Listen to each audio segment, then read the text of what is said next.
আসসালামু আলাইকুম ওয়া রাহমাতুল্লাহি ওয়া বারাকাতুহু।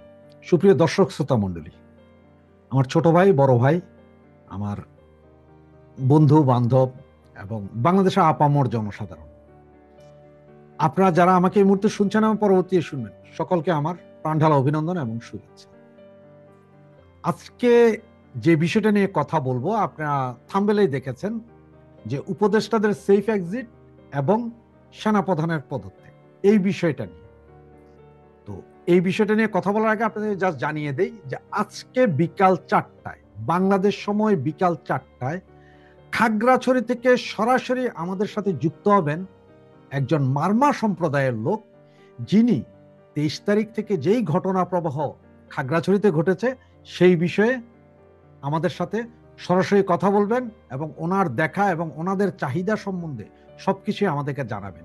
সেটা শোনার জন্য আপনাদেরকে আমন্ত্রণ রইল বিকাল 4টায়। ভুলবেন না, বাংলাদেশ সময় বিকাল 4টায়।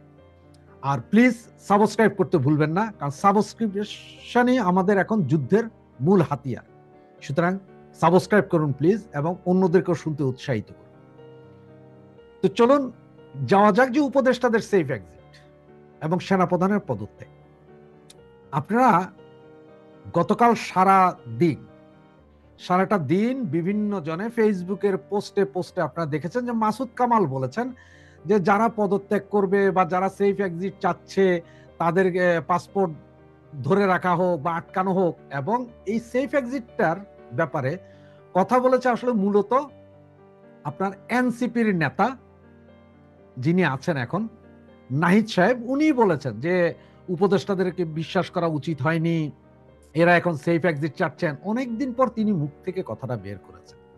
তবে আমি আজ থেকে 1 মাস আগে আমার আরেকটা ভিডিও ছিল যেখানে আমি সরাসরি বলেছি 5 দাবিতে উপদেষ্টারা সেফ এক্সিট চাচ্ছেন। ভিডিওটা আপনারা চাইলে স্ক্রল করে নিচে দেখে নিতে পারেন, অথবা আমি কমেন্টসে সেটা লিংক দিয়ে দিব, আবার দেখে নিতে পারেন।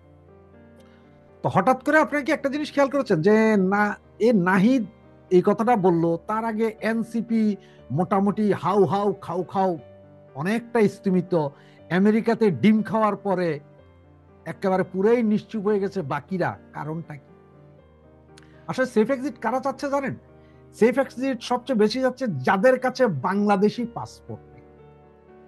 কারণ হচ্ছে যে ডাক্তার মোহাম্মদ ইউনূস সহ বাকি 7 থেকে 8 জনের সকলের আমেরিকান পাসপোর্ট আছে। ওনারা যদি কোনোভাবে যদি ইলেকশন একটা দিতে পারে বা অন্য কোনো পরিস্থিতি যদি হয়, ওনারা কাউকে না জানিয়ে 2 ঘন্টার অর্ডারে ওনারা বাংলাদেশ থেকে ত্যাগ করতে পারেন। তার মানে যদি 5ই আগস্ট 2024-এর 5ই আগস্টের মতো কোনো ঘটনা যদি আবার বাংলাদেশে হয়ে যায় এই মাসে বা পরবর্তী মাসে, তাহলে ওনারা কিন্তু যে কোনো বিমানে উঠেই পাতাতাড়ি গুটাবেন। কারণ গোয়েন্দা রিপোর্ট যখনই আসবে স্যার সমুদ্রের ঢেউ আসছে, তখনই ওনারা ঢাকা এয়ারপোর্টে গিয়ে চলে যাবেন। কিন্তু বাকিরা কি করবে? বাকি যাদের আমেরিকান পাসপোর্ট নেই, বাংলাদেশি পাসপোর্ট আছে, এর মধ্যে অনেকের আবার আমেরিকান ভিসা আছে, তার মধ্যে কিছু কিছু ভিসা ব্যান খেয়ে যাচ্ছে। কারণ হচ্ছে ওই যে আমেরিকাতে যা আন্দোলন মিছিল মিটিং করেছেন এই কারণ।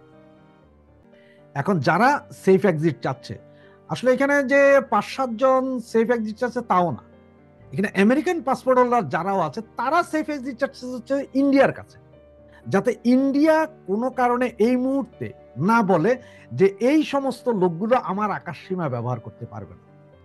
যদি ইন্ডিয়ান আকাশ সীমা ব্যবহার করতে না পারে, তাহলে বাংলাদেশের বিমানগুলো মিনিমাম 48 ঘন্টার জন্য সমস্ত এয়ারলাইন্স, পৃথিবীর সমস্ত এয়ারলাইন্স বাংলাদেশের ঢুকার বা ঢাকা এয়ারপোর্ট ব্যবহার করার জন্য মুখ থুবড়ে পড়বে। কারণ ওদের তখন পাকিস্তান হয়ে বার্মার উপর দিয়ে চায়না ঘুরে এখানে আসতে হবে। ব্যাপক, এটা প্রায় 10 ঘন্টার জার্নি হয়ে যাবে। তখন মিডল ইস্ট থেকে আসতে 10 ঘন্টার জার্নি হবে। এর মধ্যে হঠাৎ করে যদি ইন্ডিয়া ব্যান করে দেয়, তাহলে বিমানগুলো আবার তাদের যাত্রাপথ ঘুরাতে বা এই করতে সময় লেগে যাবে, টিকিটের দাম চড়া হয়ে যাবে। সুতরাং 48 ঘন্টা সময় লাগবে। আর এই 48 ঘন্টার ভিতরে এদের কাবাব বানায় হলো পাবলিক। এটাই হচ্ছে তাদের ভয়, যে ইন্ডিয়ার কাছে সেফ এক্সিট চাচ্ছে এবং বাংলাদেশের মধ্যে তারা এই বিষয়টা হাইপ তুলছে। তার কারণ কি জানেন? যে কোনো মুহূর্তে আওয়ামী লীগ যে শক্তি প্রদর্শন করবে ঢাকা শহরে, এটা তারা জেনে গেছে গোয়েন্দা রিপোর্টের মাধ্যমে। যে গোয়েন্দা রিপোর্ট যেটা বলছে সেটা হচ্ছে ঢাকা শহরে যে কোনো মুহূর্তে আওয়ামী লীগ ভূমিকম্প সৃষ্টি করবে। আর সেনাপ্রধানের পদত্যাগটা কেন? আজকে আরেকটা নিউজ হয়তো দেখেছেন যে সেনাপ্রধান মির্জা ফখরুল ইসলাম আলমগীরের সাথে দেখা করেছেন বলে আমরা জানতে পেরেছি। এটা একটা নিউজে, আমি জানি না এই নিউজটা সত্য না মিথ্যা, যে ফখরুল ইসলাম আলমগীরের সাথে দেখা করেছেন কি করেন।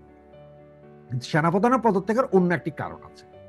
সেই কারণটা হচ্ছে যে সেনাবাহিনীর সেই মেজর বা লেফটেন্যান্ট কি আমি জানি না, সে কামরুল ইসলাম, যে কিনা আগামীকাল যে পাকিস্তানের সেনাবাহিনীর যে 4 জন অফিসার আসবেন তার মধ্যে হচ্ছে যে একজন ডিজি লেফটেন্যান্ট জেনারেল আপনার তাবাসসুম হাবিব, তিনি সহ যে 4 জন আসবেন তাদেরকে বাংলাদেশ সেনাবাহিনীর মানে আমাদের বাংলাদেশের 3 বাহিনী মিলে তাদেরকে লাল গালিচা সংবর্ধনা দেবেন ঢাকা এয়ারপোর্টে, এবং তাদেরকে নিয়ে বৈঠক হবে। সেই বৈঠকে সেনাপ্রধান নাকি বৈঠকে সরাসরি উপস্থিত হতে রাজি হচ্ছেন না, যার কারণে আজকে সারাদিন সেনাকুঞ্জে ব্যাপক গুঞ্জন চলেছে। যদি তিনি রাজি না হন তাহলে হয়তো সেনা বিদ্রোহ হতে পারে, অথবা আপনার আমাদের যেই সেনা প্রধান আছে এখন বর্তমানে ওনাকে অ্যারেস্ট করা হতে পারে, অথবা ওনাকে পদত্যাগ করে ফেলতে হবে। 6 তারিখ থেকে 9 তারিখ পর্যন্ত এরা থাকবে। তবে উনি দেখা করতে চাচ্ছেন না যে উনি এখন কারো বিরাগ ভাজন হতে চাচ্ছেন, কারণ এই সেনা বাহিনীর লোকজন যারা আসবেন বর্তমানে বাংলাদেশে, তারা 7 তারিখ এবং 8 তারিখ 2 দিন বাংলাদেশ ইন্ডিয়া এবং বাংলাদেশ বার্মার যেই বর্ডার অঞ্চল আছে সেই অঞ্চল ভিজিট করবেন। এটা একটা সামরিক সফর হবে। সুতরাং এই সফরটাতে এই মুহূর্তে যেহেতু পাকিস্তান এবং ইন্ডিয়ার একটা ঝামেলা চলছে, বর্তমান সেনাপ্রধান ওয়াকারুজ্জামান চৌধুরী উনি এই বিষয়ে কোনো নাক গলাতে চাচ্ছেন না, বা এই যে বর্ডার অঞ্চল যে সফর করার পাকিস্তানি সেনাবাহিনীকে নিয়ে এইটার ব্যাপারে উনি রাজি নয়। কারণ উনি চাচ্ছেন না যে কোনো ভেজালে পড়তে, কারণ ওনার হাতে সময় আছে আর মাত্র মনে হয় 3 মাস না 4 মাস পরে উনি অবসরে যাবেন। তাই উনি এইসব নিয়ে কোনো ঝামেলায় যেতে চাচ্ছেন না। আর এই ঝামেলায় যেতে না চাওয়ার কারণেই সেনাবাহিনীর ভিতরে জামাতপন্থী যারা আছে তারা প্রচন্ড প্রেসার করেছে আজকে সারাদিন, এবং তাদের একটাই দাবি ছিল, হয় তাদের কথা মানতে হবে আর নয় সেনাপ্রধানকে পদত্যাগ করতে হবে। এই হচ্ছে যে মূল কাহিনী, ভিতর থেকে যতটুকু জানতে পেরেছি। এখন এই নিউ যে জানতে পারা যেটা, সেটা 100% গ্যারান্টেড সঠিক সেটাও জানি না, হতেও পারে নাও হতে পারে, তবে সম্ভাবনা বেশি। আমরা সকলেই এখন আলোচনা করছি বাংলাদেশে যে 5ই আগস্ট 2024-এর ঘটনার মূল হোতা কিন্তু আমাদের এই সেনাপ্রধান, তিনি যে একজন জামাতপন্থী এটাও আমরা অনেকেই জানি। কিন্তু এরপরও আমরা সেনাবাহিনীকে যেহেতু শ্রদ্ধা করি, এই বাহিনীকে শ্রদ্ধা করি, তাই ওনাদের বিরুদ্ধে আমরা কোনো খারাপ কথা বলিনি।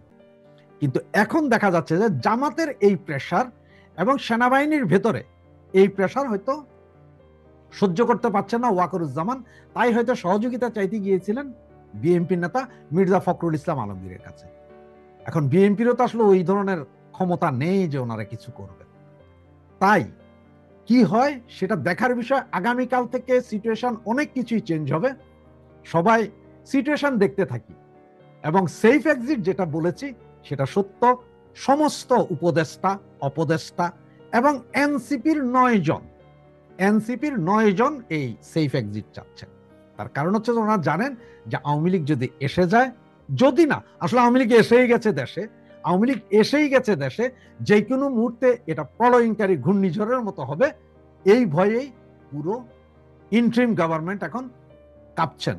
অলরেডি ফ্রান্স গভর্নমেন্টের সাথে ইউনুস গভর্নমেন্ট কথা বলার চেষ্টা করেছেন, কিন্তু ফ্রান্স এম্বাসি ওনাদেরকে কোনো ইয়েস নো ভেরি গুড কিছুই বলে নেই।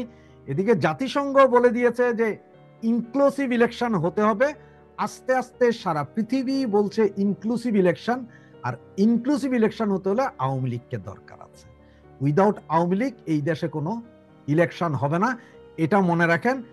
এখন সময় খুব সন্নিকটে, আপনাদের বলেছিলাম চলো চলো যমুনায় চলো, সেই থাম্বনেল 2-1 দিনের ভেতরেই হয়তো আমি দিয়ে দিব, এবং টাইম নির্ধারণ করবে বাংলাদেশের জনগণ।